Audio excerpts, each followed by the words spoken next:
315, একটা medium shade Y 315,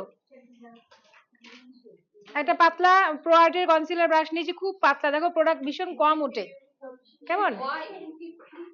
Y Y capital Y 315 লিখানো আছে। সেটা দিদি বলবে বলেছিল, সেটা বললো। মেকআপ ফরএভার স্টিক পাও, দেখো ওটা বললো না পরে লিখে দেবে। হ্যাঁ বললো না যে পরে সেট দেখাবে, সেটা makeup forever ultra HD stick concealer shade number Y 315। আমি পরে হাইলাইটার করি তো, আজকে ও স্কিন টোনের দিয়েই করছি, কিন্তু পরে আমি আরো লাইট কালার দিয়ে করব। এটাও আরেকটা টেকনিক। কেমন? আমরা এটা এখানে করতে পারি, কারণ এখানে আমাদের কনসিলার খুব লেস লেগেছে, তো যদি যেখানে কনসিলার প্রচুর